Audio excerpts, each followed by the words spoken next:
Hello everyone, I'm Dragons After Dark, and today we're continuing our pet collecting around Azeroth and Beyond series with Darkshore. We're doing this 100% by zone, which will cover everything from wild pets to achievements, dungeons, quests, rare drops, and so on. During the video, we'll be going over the locations of the pet, different skins, and suggested breeds. Keep in mind for the breeds that it's purely a suggestion on my part, but I will be giving a short explanation on why I'd choose that particular breed. Overall, most pets are filler, so breed isn't super important, and you can always go back and catch another if you need a different breed, so don't stress too much about it. Also, I will mention if a pet is cageable, so if you don't want to farm for it, you can just stop by your local auction house and grab one. So, let's get started. First, we'll go over the old phase of Darkshore. Despite the terrible tragedy that befell the zone during the battle for Azeroth, we can still visit the zone in its pre-BfA incarnation. You can do this by speaking with Zydormi in Darkshore to revert Darkshore and Teldrassil back to their former states. Zydormi can be found just south of Lordanel along the road. Now that we've reverted Darkshore to its former glory, let's go over the wild pets you can find here. The pets with asterisks by their names are the ones that can also be found in other zones, so you'll probably see them on other lists that come up. The wild pets in this phase and zone will be level 3 to 6. First up is the Darkshore Cub. This pet can be found in southern Darkshore just north of the Master's Glaive. This pet comes in 1 skin and 3 breeds. Since it doesn't have strong speed or health stats, and it has a decently standard beast moveset with Maul and Rampage, I'd suggest the PP or Power breed. This will help you eat right through any critter pets you come across. The rabbit here will only show up as a secondary pet in a battle in most of the zones it's in, making it a little difficult to hunt for specifically. It shows up in limited spawns in Stone Talon, Elwyn Forest, and outside the gates of Stormwind and the Red Ridge Mountains near Lakeshire. The place it spawns most is inside Stormwind City. This pet comes in 2 skins, brown and white, and 6 breeds. As discussed previously, we'll want to speed with rabbits, and most of the breeds for this pet have decent speed stats.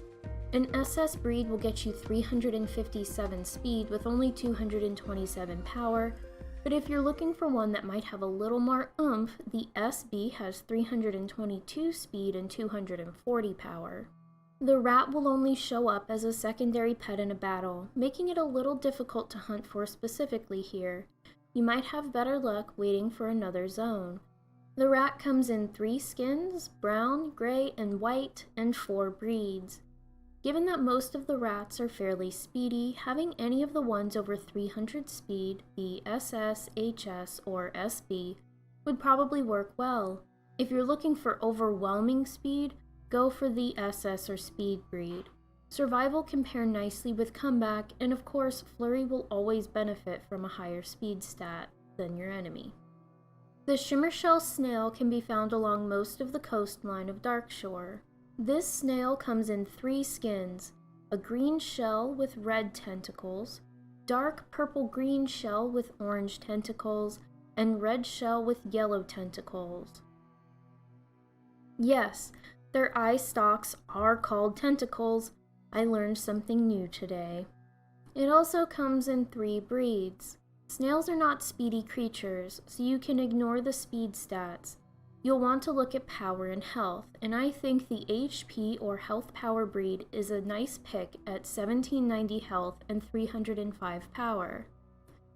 The HH or health breed comes in second with almost 2k health but only 276 power.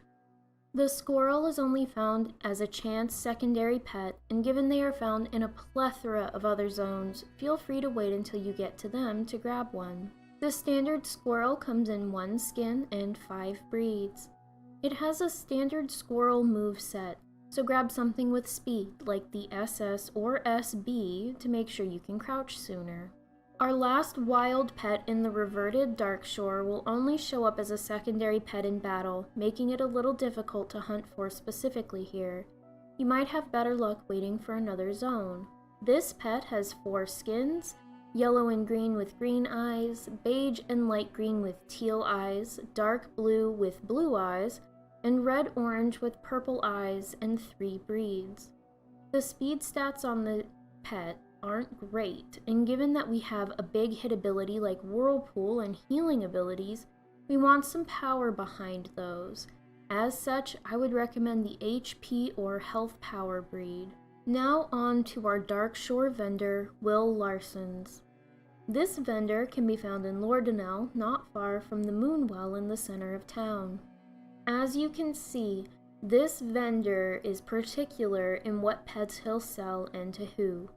Dwarves and Dark Iron Dwarves get a Snowshoe Rabbit, humans get an orange Tabby Cat, Worgans get a Gilnean Raven, Draenei and Lightforged Draenei get a Blue Moth, Pandaren get a Jade Crane Chick, and Night Elves get a Great Horned Owl. As far as I've been able to test, Void Elves, Mechanomes, and Coltirans get the Cold Shoulder from this pet vendor and receive nothing. All of these pets are cageable. In addition to that, all the pets listed except the Gilnean Raven and the Jade Crane Chick can be found in unlimited quantities on other vendors, but for those two, you'll need to create a new character for each pet purchase. Caging the pet will not allow you to buy from the vendor on the same character again. That said, Will Larsons is not the only vendor to get those 2 pets from. You can also get the Jade Crane Chick and the Gilnean Raven from Audrey Burnhep on Alliance. And for the Horde, you can visit Varzok, but just for the Jade Crane Chick. Since most of the pets come in unlimited quantity on other vendors, we'll leave discussion of those pets to when we get to the zones of those vendors. As for the Jade Crane Chick and the Gilnean Raven, they have a bit of a quirk. They show as having multiple breeds, but ever since patch 5.2, the vendor will only sell them in the BB or Balance breed. If you want any of the other breeds, you'll need to drop by your auction house and say a prayer to the pet gods that someone who purchased one of the pets before 5.2 is selling it and in the breed you want.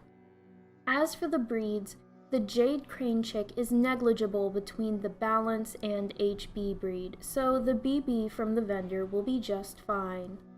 For the Gilnean Raven, most people prefer it in the SS or Speed breed, but the Power Speed or PS breed is serviceable as well. If you're looking for something with the Call Darkness Nocturnal Strike combo with the same speed as the Gilnean Raven, and you don't want to spend gold on the auction house, you can instead spend your time farming for an SS Crow or Speed Crow on the Darkmoon Island. But remember, time is money, friend. The next pet is Withers. Withers comes in 1 breed and 1 skin. It's a quest pet for Alliance and a vendor pet for the Horde. The chain for this pet is roughly 25-ish quests long, and I'll be putting a Wowhead link in the description that goes to the Wowhead comments detailing all parts of the chain. However, the chain will start in Lordanelle with the 2 quests, The Last Wave of Survivors and Threat from the Water. On the other hand, the Horde can purchase Withers from Apothecary Furrows only in the Pre-BfA Darkshore at these coordinates. The cave is a little ways up, but here's how you can get to Furrows.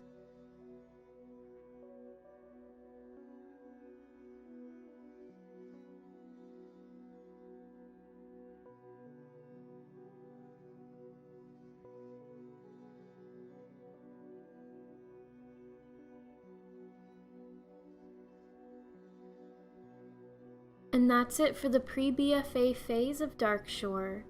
Now we'll revert it back to its current phase with Zydormi and move into the pets we can expect to see here from BfA. It's not an official source I can find, but you can find some hermit crabs in these locations when you are phased to BfA version of Darkshore. The hermit crab comes in 1 breed and 2 skins, orange and white and red. Even though this pet was nerfed a bit, it's still a solid aquatic pet to add to your roster. However, they will come at level for the zone, so you might want to wait until you're in one of the primary Battle for Azeroth zones that has them, that way they capture at a higher level. Next, we have the Nightwreathed Watcher. This pet has 3 sources: a quest chain for the Alliance, as well as rare drops in Darkshore, 1 for Horde and 1 for Alliance. Keep in mind that none of these sources reward the pet directly. It gives you an egg that takes 5 days to hatch. First, we'll go over the quest chain. This chain has 9 quests, and it starts with On Whispered Winds on the Wind's Redemption ship in Borealis Harbor. It's where your mission command table is located. You'll pick it up from Dorathur, Tyran's owl companion. It ends with A New Hope in Darkshore with Tyrande.